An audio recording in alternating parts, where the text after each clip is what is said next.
March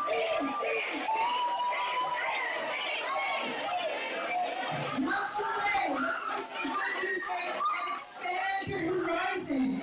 As you hear our distinguished speakers share their personal insights about how they got to where they are today.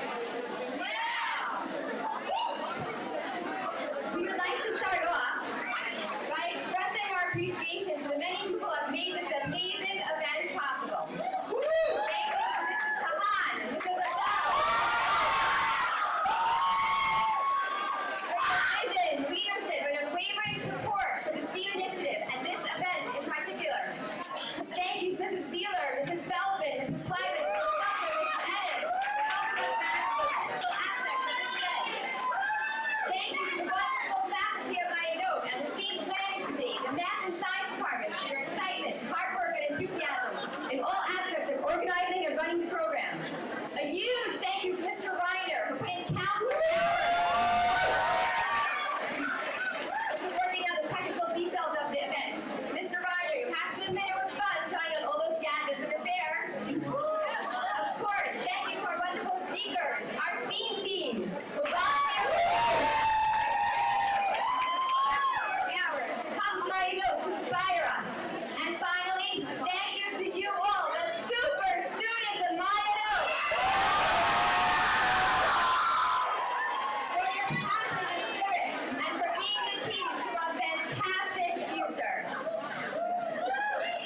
STEAM Talks is an event that celebrates opportunity, exposes potential, and takes the future seriously.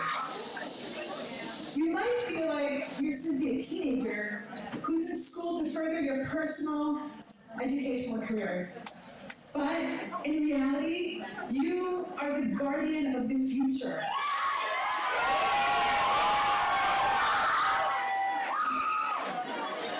And have the capability of making a profound contribution to society.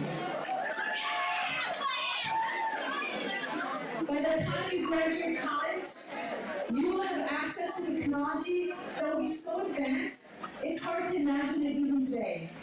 By harnessing the latest innovation and applying your critical thinking to real-world issues, you will be able to make a real difference.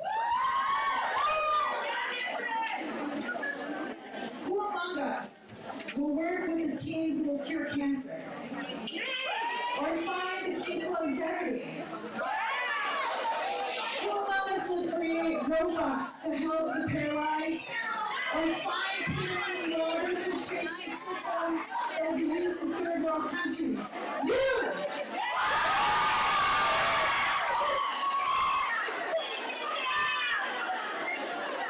Today, we hope that you expand your vision of yourself.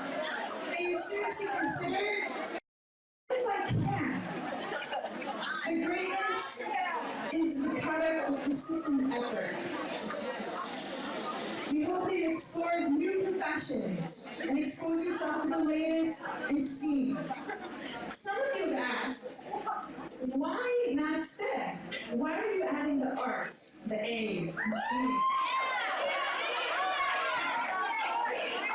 The answer is, girls, that it's not enough to innovate. In the end, it has to be and feel beautiful as well. And on that note, let's start this magnificent STEAM program! The world is made with tiny bits, with invisible stuff and weightless things. The world is made with DNA, drawn together into tigers and cathedrals and snow cones. The world is made with bits of language, letters and spaces and numbers, organizing nations and brunch and love. The world is made with you, unreplicable, particular you. Who are made with tiny bits and words strung together, you whose effect can be enormous, life-changing, history-making, world-better-making. The code to change is also made with tiny bits and bytes drawn together. To dig wells, to share a joke with millions, to get directions. You are a girl who understands bits exist to be assembled. And when you learn to code, you can assemble anything that you see missing. And in so doing, You will fix something, or change something. or invent something. or run something. and maybe that's how you will play your bit in this world.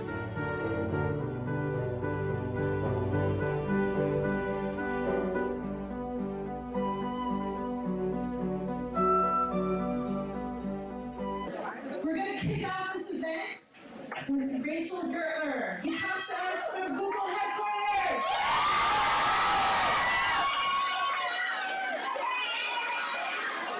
Faye, she's a software engineer who codes in Python, SQL, and C++. By night, she plays Candyland with her 3 adorable daughters. Let's give it up for Rachel Gertler.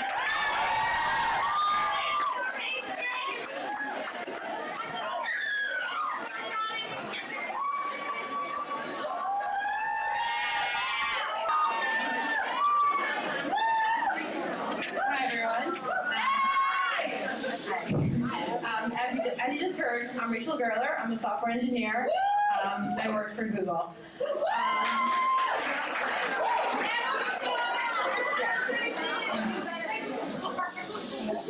It's a public work, yeah. So software engineering. Well, engineers build things. At least that's how I think of it. So software engineers, of course, build software, but it might be a little bit hard to think about how you build something that you can't actually lift up or kick or touch or see, etc. So I guess the way to think about it is, with engineering, you start with a problem. You've got a set of tools that you can use to help you solve that problem. You design a solution using those tools, and then you build it. With software engineering, your tools are programming languages and computers that you can use to run the programs, which are the solutions that you design and build. I know it's a little abstract, so take an example. You've got the internet. Billions of web pages full of great information that anybody can access as long as you've got an internet connection. But how are you supposed to find any of that? So this is something that computers can help us with. Computers can click on links, they can read information in web pages, and they can remember things about those web pages, and they can then give that information back to you when you ask for it, you as a user of the program. So how can we use this to solve our problem of making web pages findable?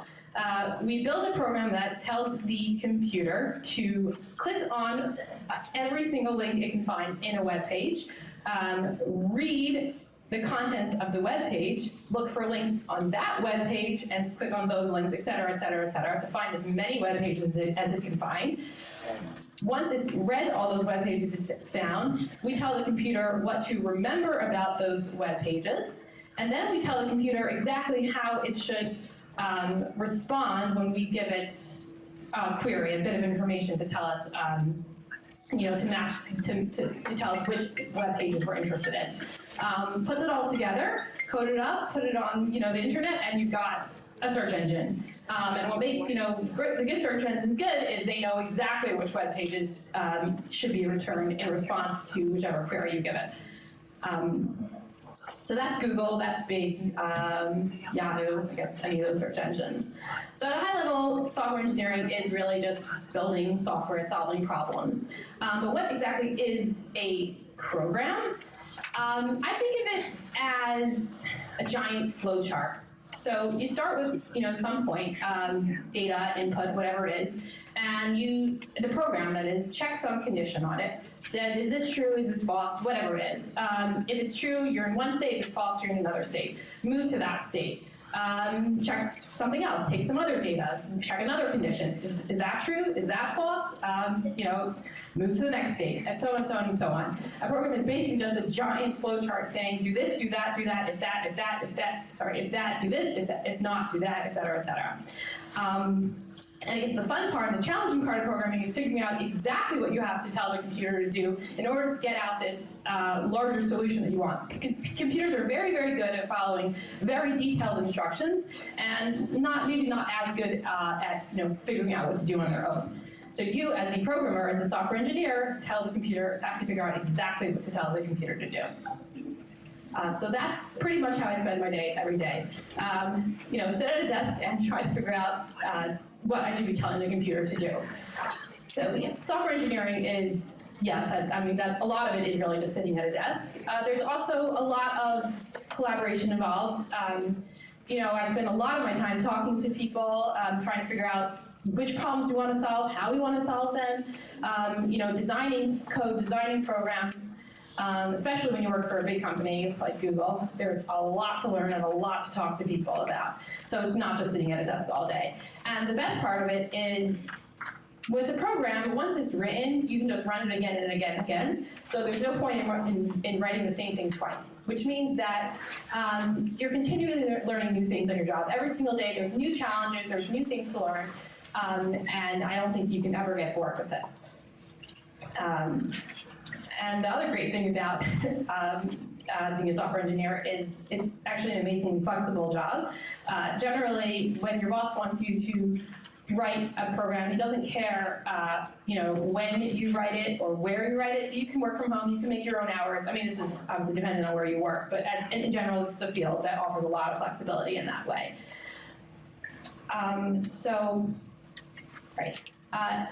You can tell this is a job that I love. I'm very happy in it. So, how did I end up in this job?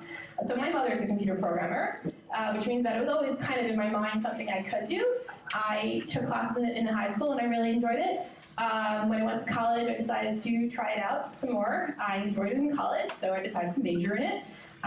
So I have a degree in computer science from University of Maryland, Baltimore County. I have a master's in computer science from University of Maryland. And then after I graduated, I got my first job working actually as a government contractor for the NSA. Which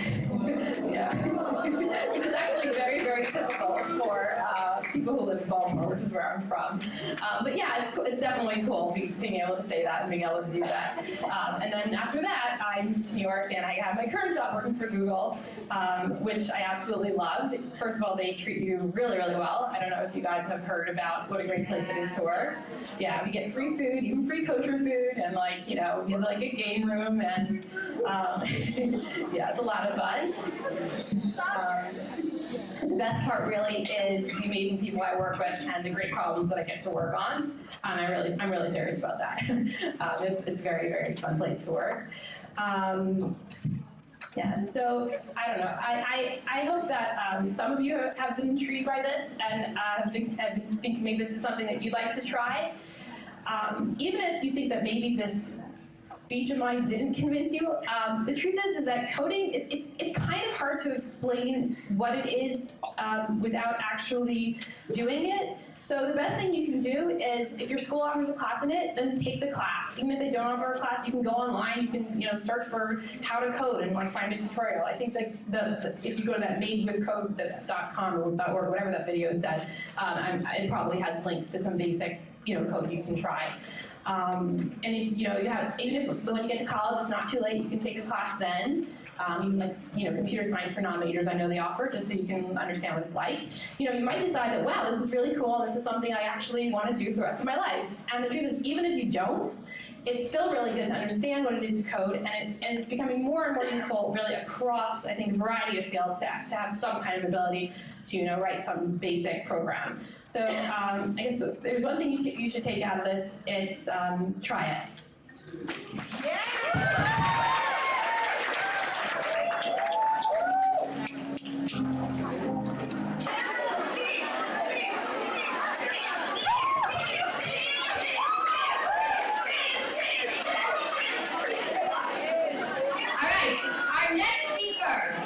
Is Michelle Calvin. Michelle used to sit on these very chairs without a real experience.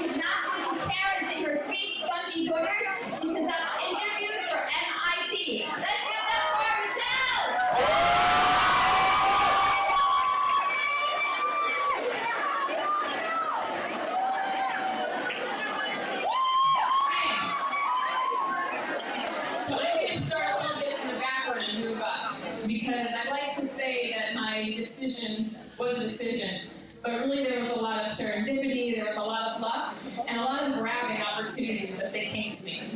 So I am a student here.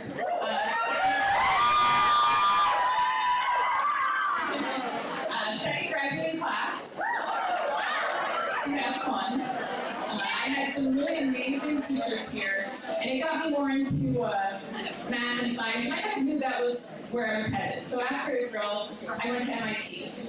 Now, it would be kind of a lie to say that it was easy. It was definitely rigorous, and we had a lot of core requirements. We had to take biology, chemistry, a lot of different science courses. And my first year, we could take chemistry either through the chemistry department or through materials engineering. I went the materials engineering route because there was a really dynamic, wonderful professor who got me really into it. He would do these crazy experiments, in the classroom. He turned it into a lab. And it really kind of got me to materials engineering. So without even knowing that much about it, that's what I majored in. For our, to pass the major, you had to either do a thesis, or you can do 2 summers in industry. I went for industry, and I ended up working at Wyeth. I don't know if you've heard of it. It's a pharmaceutical company that now joined with Pfizer. I really thought that, being a pharmaceutical R&D, product manager, that was my future, and that's kind of the plan that I expected in the route that I was going to take. But it wasn't meant to be, because actually right before that semester abroad in Sydney, Australia, I met my future husband-to-be. So,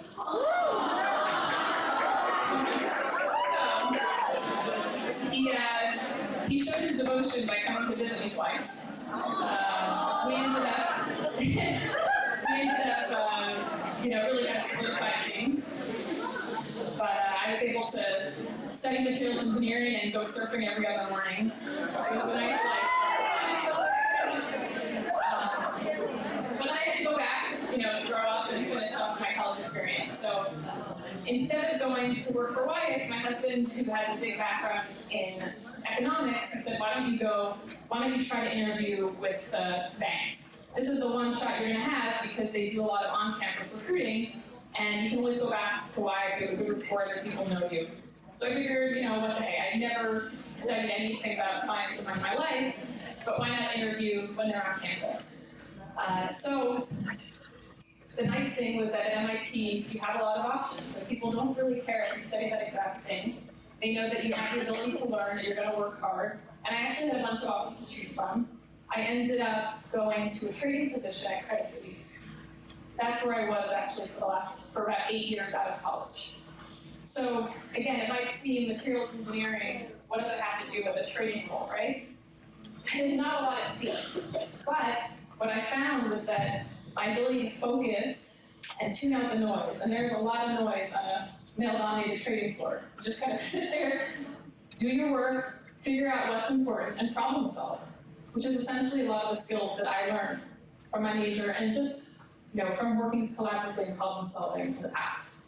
So as I rose through the ranks there, I really was able to perform without taking into account the environment, and I rose to vice president.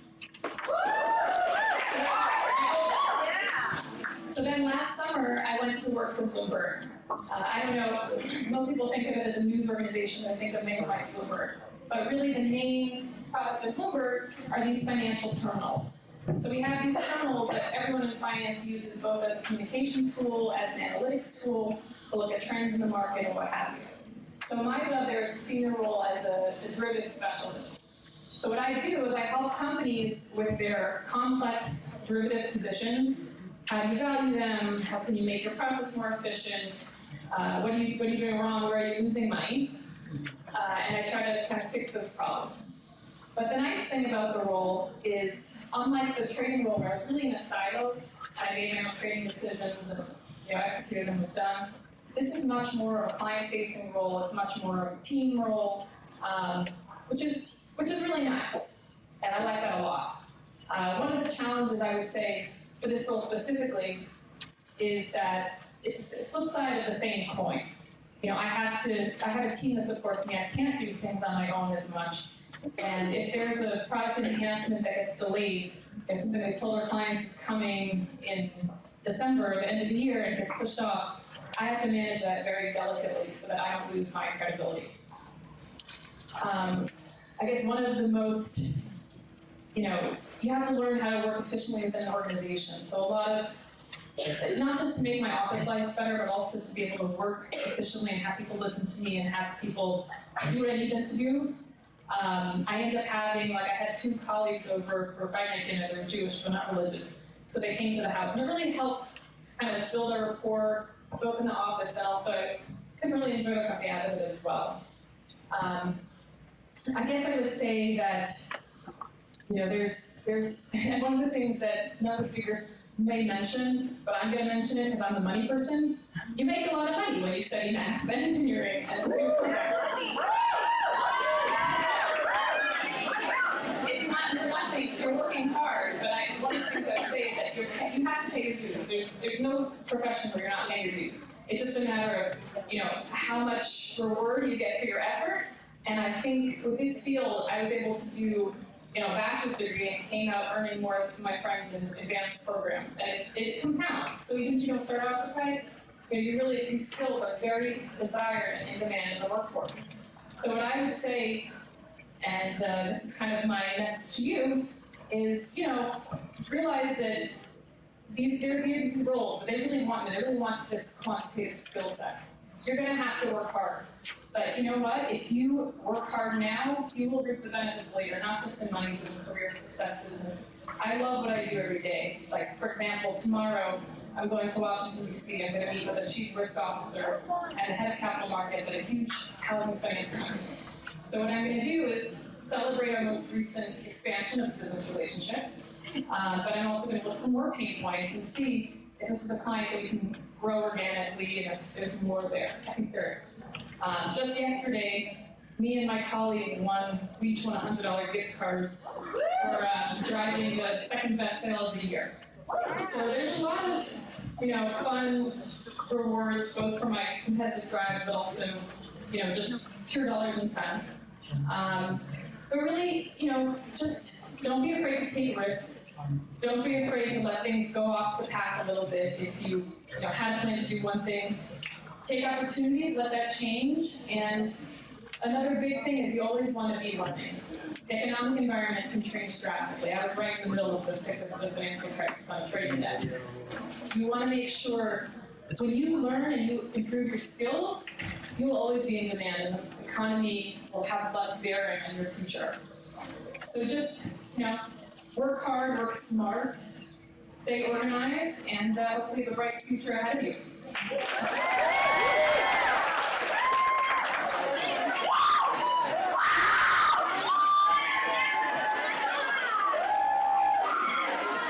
Our next speaker is Adele Frankel.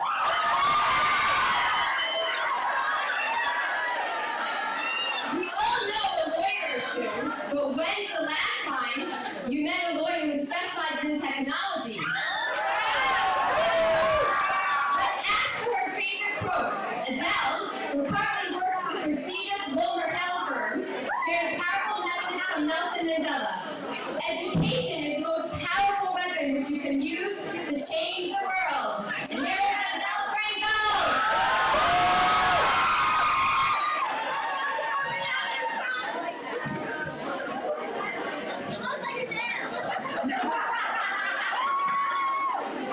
So actually, when I heard the song before, I thought that was my intro to the office.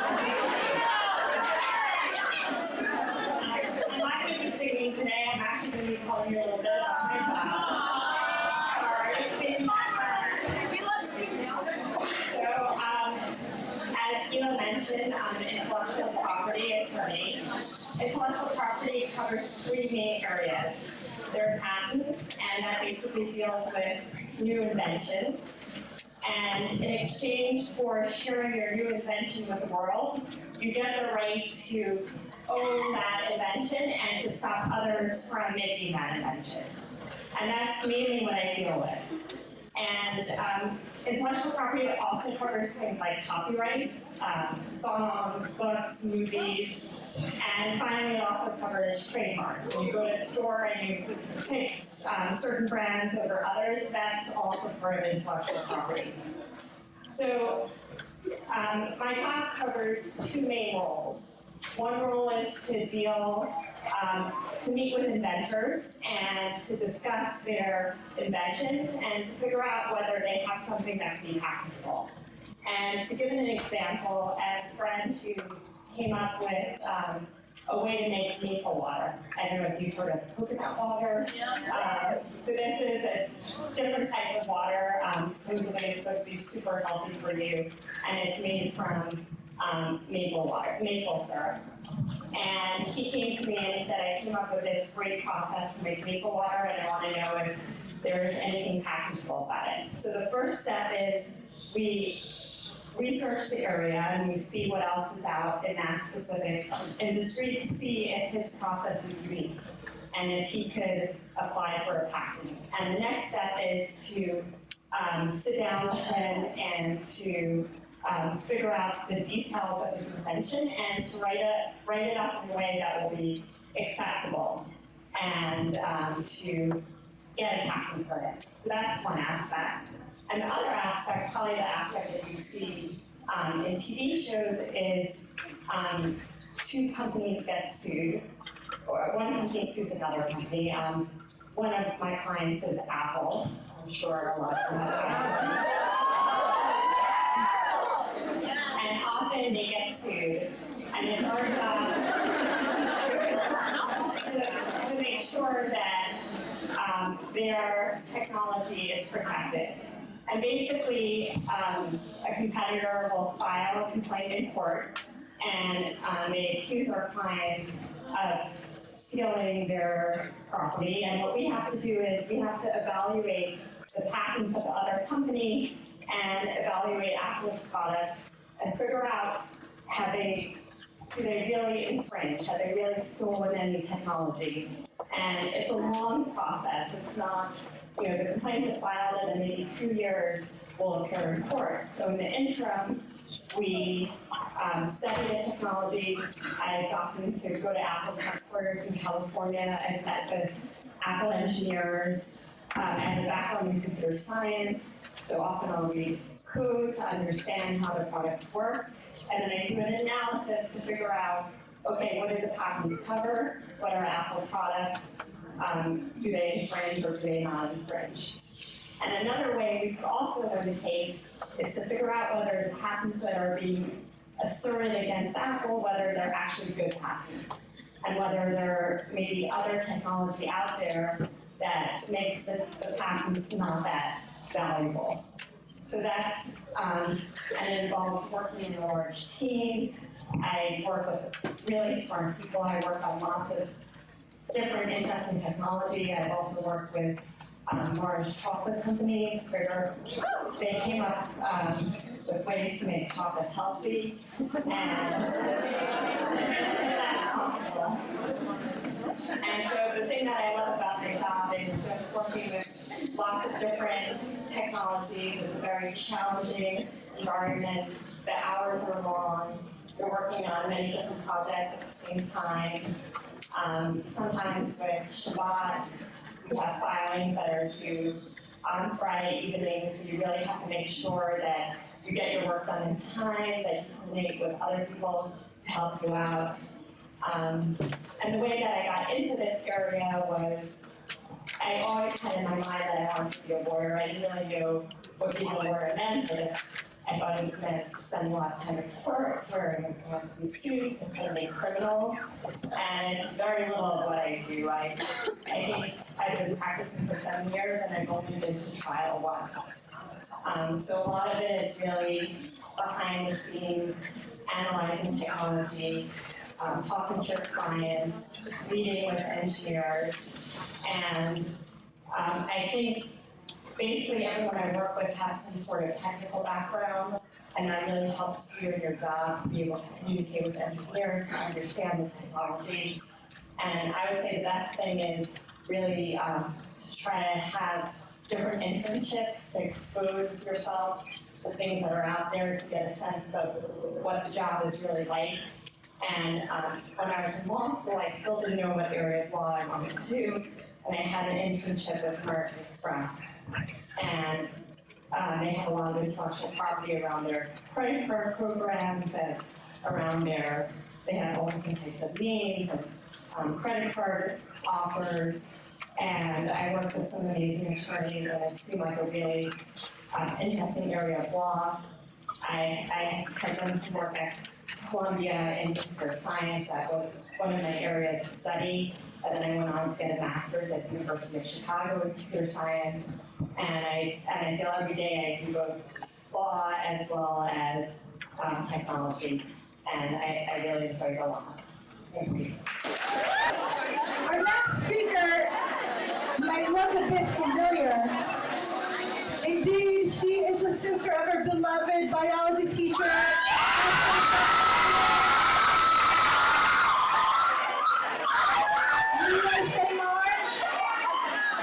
Leah Israel Benjamin is a chemistry engineering professor at Vassar College, who directs research in computational chemistry for solar energy applications.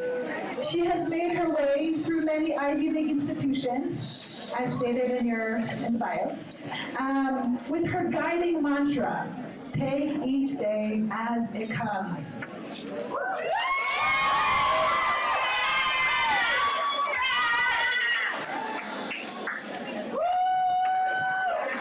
Thanks for having me here today. I'd like to run through my entire life in about 7 minutes or less. That's the goal. Maybe 7.5 if I run over. And there's no best place to start than at the beginning. This is some time earlier in my life. This is a picture of me looking really sticky and somewhat awkward on my junior high school chess team. And at this point, I want to make a confession to you. At this stage of my life, it was really not my dream to become a professor. I really enjoyed math and science, and honestly, my dream was to become an astronaut. Most people grow out of this dream as they grow older. For some reason, I actually never let it go until I was in college and actually went on the NASA website and looked up the requirements for candidates for their astronaut program. And it was at that point that my dreams were crushed. It turns out you needed to have 20/20 vision to be an astronaut, and they weren't allowing you to have LASIK correction. But I actually just went on the website yesterday, and it turns out they changed their policy. You can wear eyeglasses as an astronaut, so I might have to rethink my career choice. Yes. Okay, so at that point, I was in college and realized that this astronaut thing was not going to work out for me. So I naturally assumed that because I liked math and science, there was only one career option for me, and that was to become a doctor. And so I imagined that my life would look like this.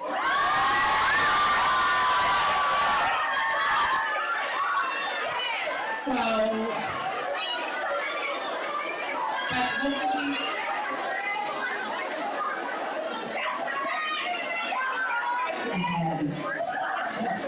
I hope that at some point I would have grown out of my junior high school awkward stage. Anyway, so I was in college and I started taking some pre-med classes. I took molecular and cell biology, and I realized at that point that I actually hated biology. And so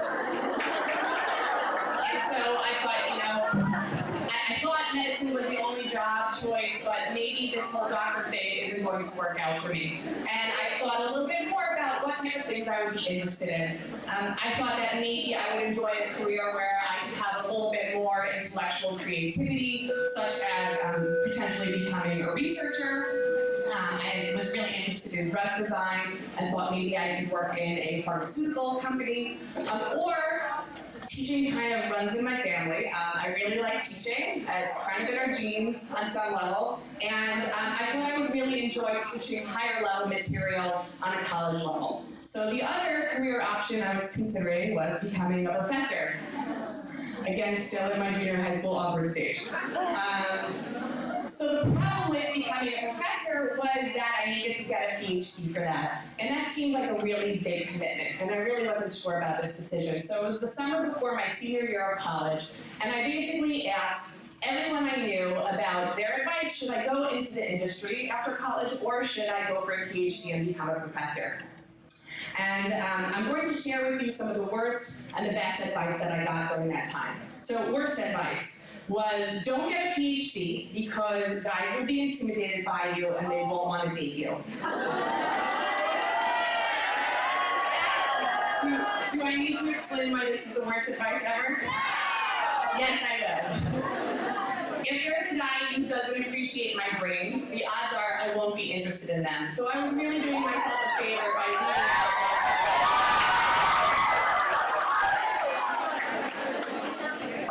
Best piece of advice that I got was follow your gut.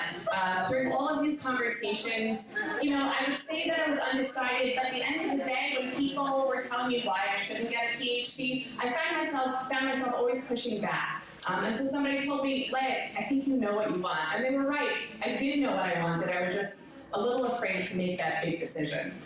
So I went on and then started my PhD at Princeton University, where I did computational quantum chemistry for solar energy. That's kind of an illustration of what I did. And honestly, doing a PhD was really hard.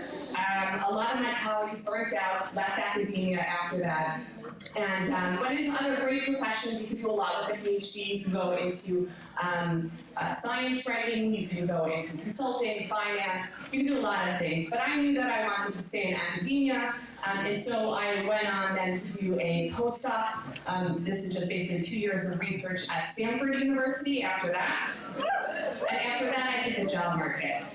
So at this point, I want to take a minute to explain to you the different types of professor jobs that are out there based on the different types of universities that there are.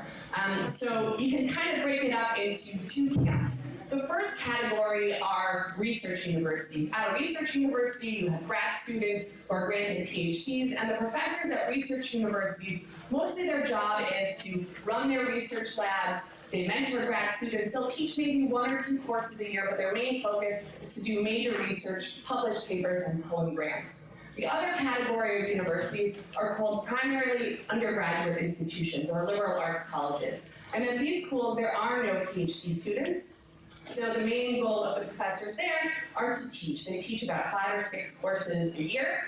And they still are expected to do research, but they do it with undergrads. And so it's more of a teaching-focused job, but you still are doing research. And I knew that I really liked teaching. I spent 8 years just doing research, and while I enjoyed research and wanted to continue doing it, I didn't want that to be my main focus.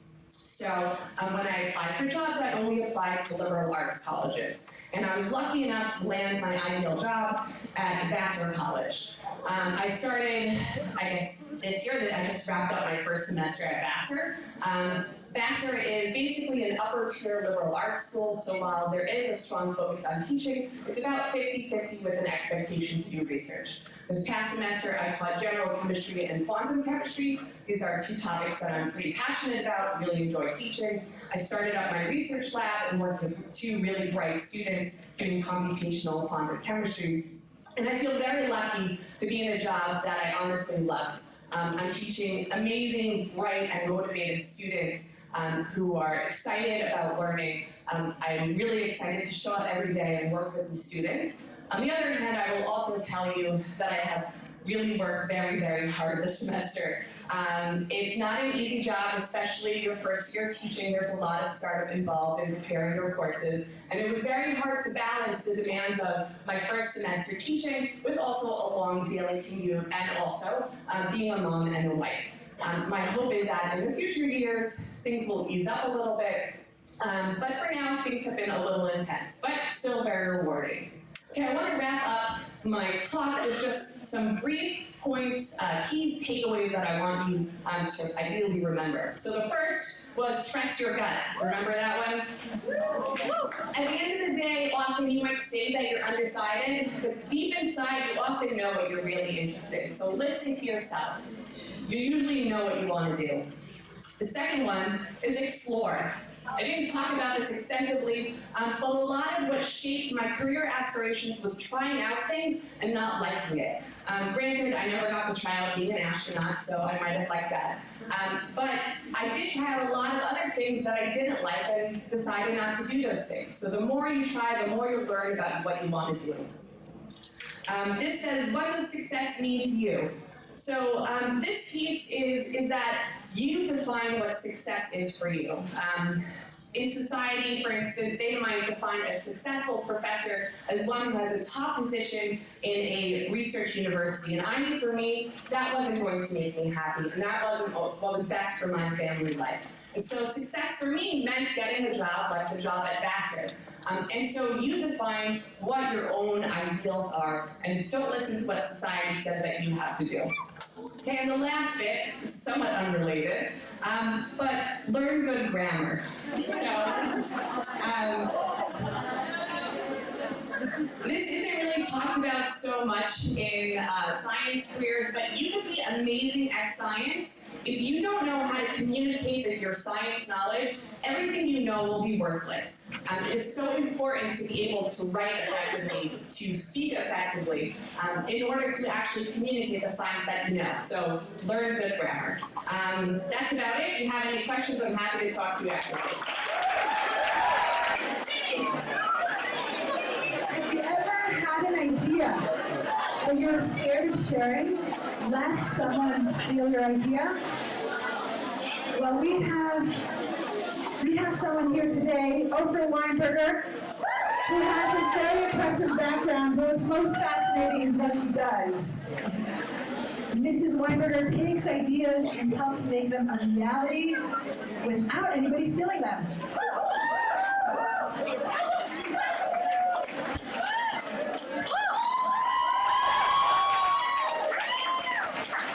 Well, girls, I must tell you, I sure do wish I was back in high school.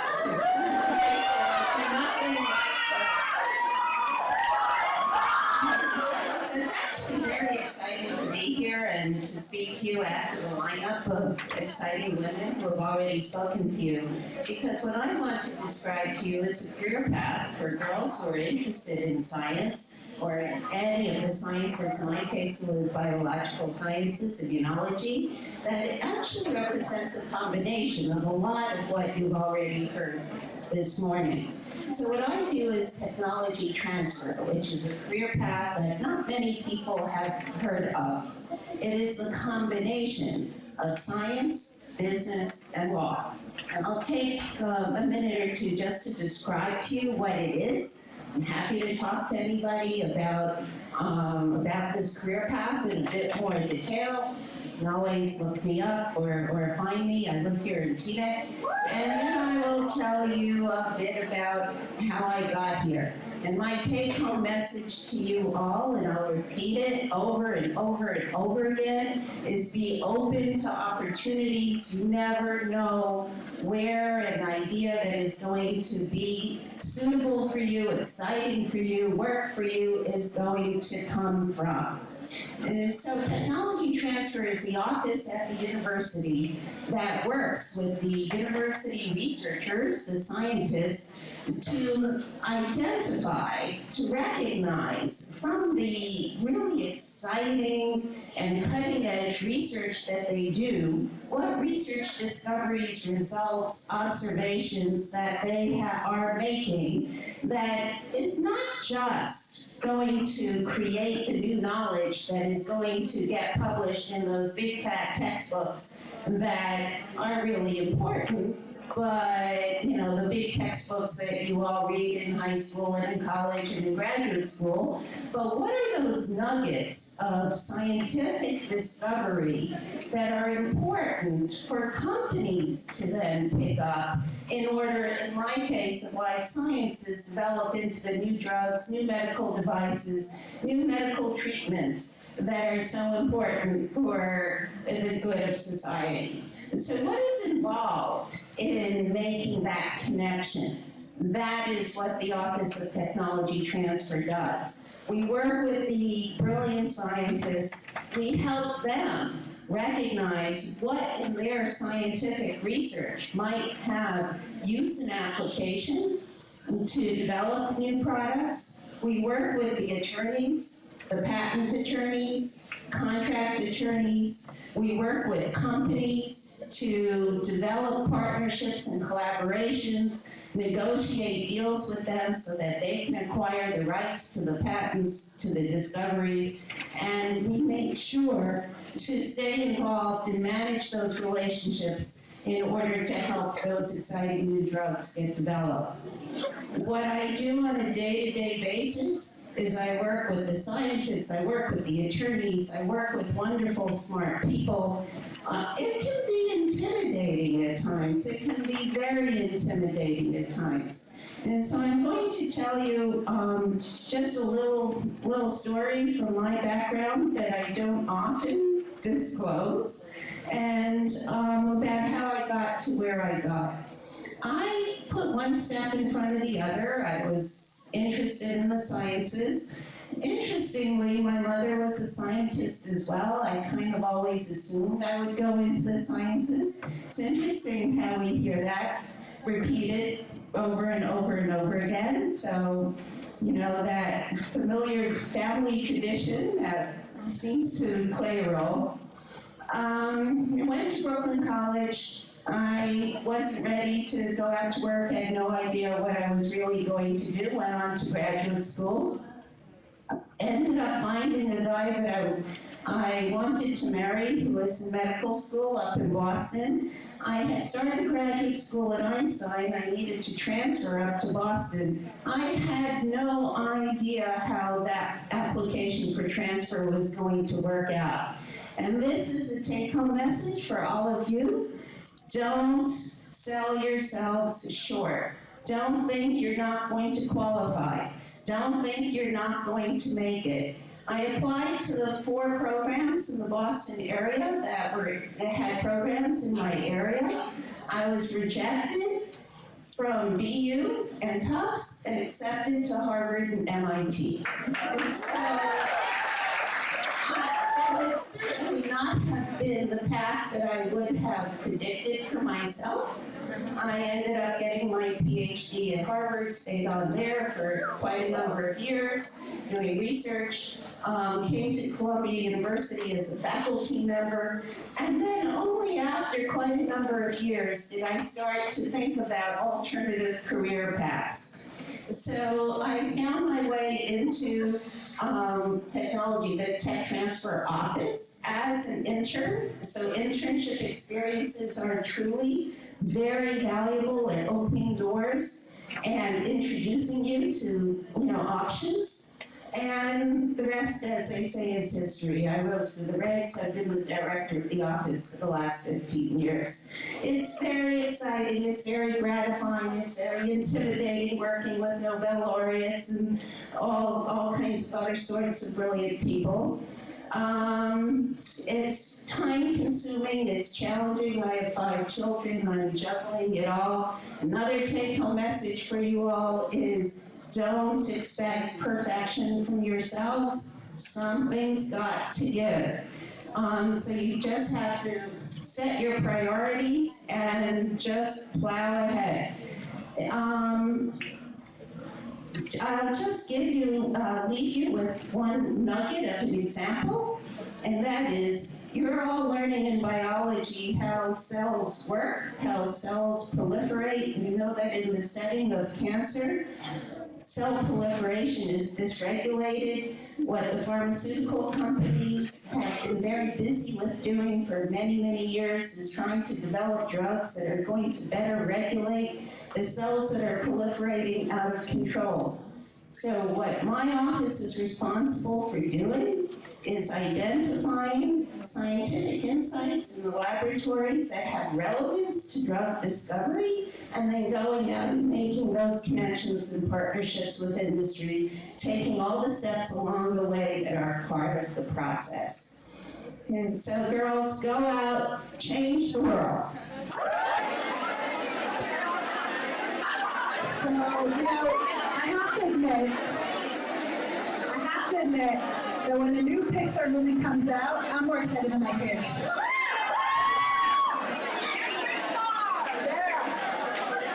Who would have thought that an animated movie could be so captivating? Our next speaker is Shoshana Parcell, who reflects from Brooklyn. Thank you.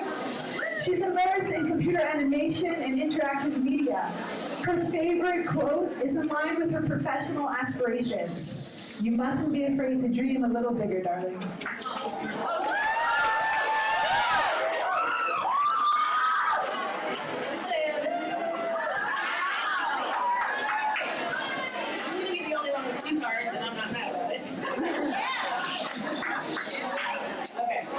So I've been drawing since I was, like, as long as I can remember. I'd always be doodling on napkins and decorating my mother's grocery list. And she still has those, shows them to people, which is really good. But I never really thought of art as a career. I always thought of it as just a hobby. And I could never really imagine a way of actually making money off of art. So I always would think of different career paths that I wanted in life. And at the same time, I was always very interested in computers and technology. So from the first day that we got Microsoft Office at home, which was a big deal back in the day, we got PowerPoint. And I thought PowerPoint was so cool. And I would always spend my day making these little animations in PowerPoint. I didn't even realize that that's what I was doing, that I was animating. And then when I was 12 or 13, the first Shrek came out.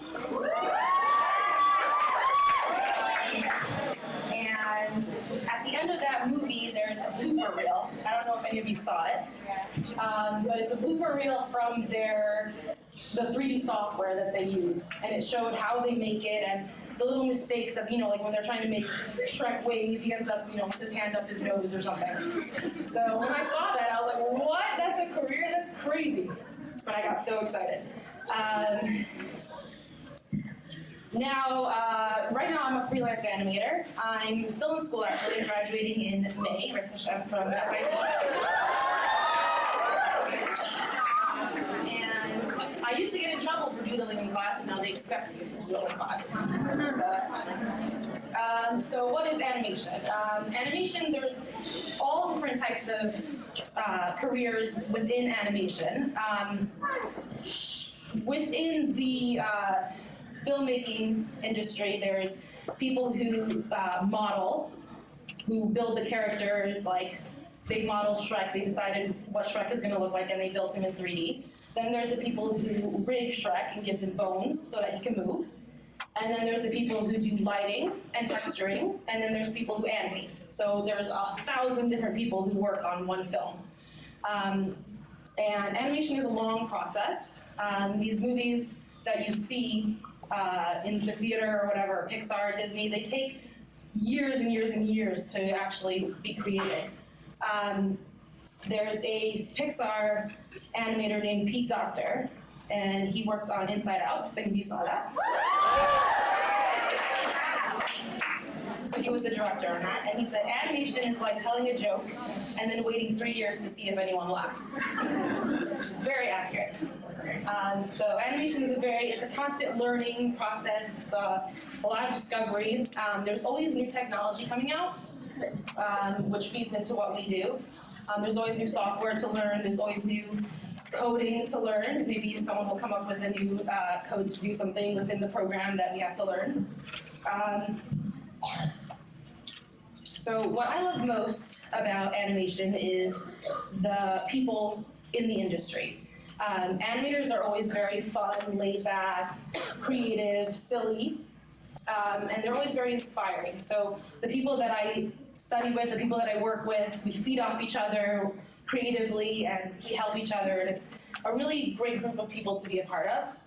And the other thing that I love about it is how it's constantly evolving with technology. So right now, I don't have a video of it, I wish I did, but for my thesis for FIT, I'm creating a comic book, a paper comic book, where each panel of the comic book will be scannable with an app, and the 3D animation of each panel will come up out of the page for you to watch.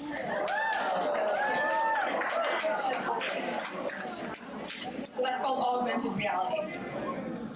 So that's another aspect of animation that, like, it just, once you think about all the technology that's out there, it really blows your mind what you can do with this stuff. The hardest part of animation is that you really have to be very self-motivated in this industry. There's a lot of new software, like there's millions of different types of software that you can learn. Every time you speak to someone about animation, they're like, oh, which software do you use? Oh, you use that, why don't you use this? So everyone's always feeding off each other, and there's always a million different programs you can learn and different techniques, and you really have to you have to motivate yourself to look into those things and research them, because no one's going to teach it to you once you're outside of school. So that is the hardest part about animation. And then I do have a short clip of some of my recent work.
So just as a parting message, my advice for you guys, if you're looking into a creative career path, I really suggest that you read a lot, which sounds a little strange, but it really does help a lot. It gives you a lot of inspiration, and it helps you be able to come up with unique ideas of your own, and it gives you just a lot of different reference points to pull from, which is a big deal with animation in particular. And another piece of advice is to draw every single day. There are some people in my class who since we're so involved with 3D, they've completely stopped drawing. And when they had a project coming up that involved drawing, they just couldn't, their hands weren't working. They didn't know how to draw anymore. So draw every single day, and the last thing is just don't compare yourself to other artists, because it's very tempting to do that, but you're your own unique artist, and just work on your own path and your own art, and just don't compare yourself to where other people are in the industry.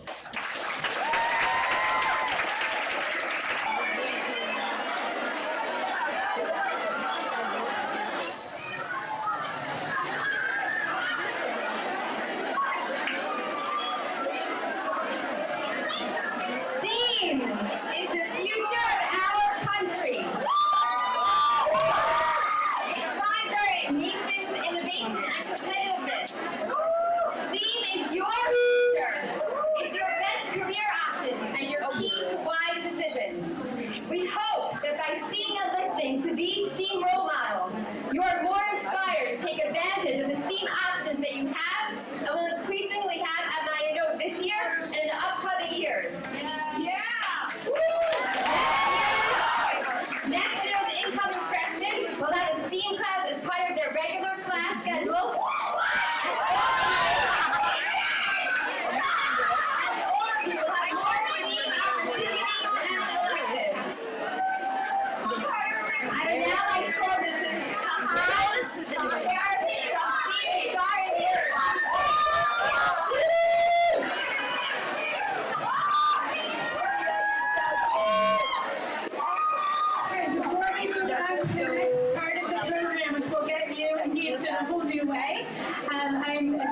privilege to be able to share some thoughts, given that I don't have a career in STEAM, but I'm finding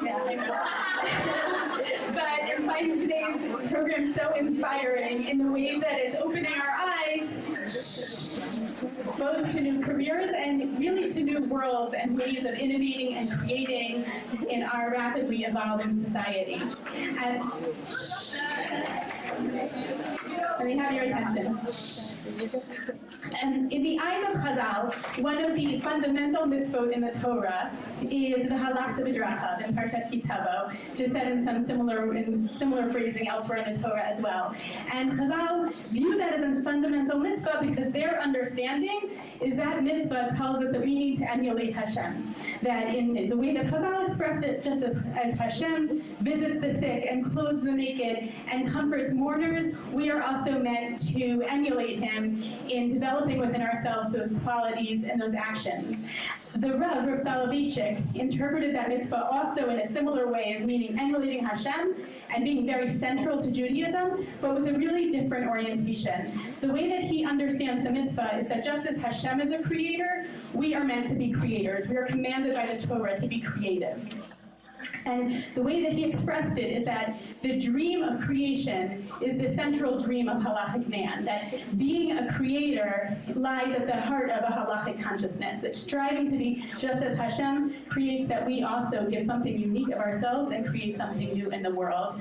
And I think that today's program, in opening us up to a whole new way that you have the potential to create and to leave your imprint on our very exciting and ever-changing society, fulfills that mandate of being a creator in this world. And I hope that this is equipping you with new ideas and aspirations of ways that you can contribute to our society. And I would like to thank everyone who created such an incredible program today, such an incredible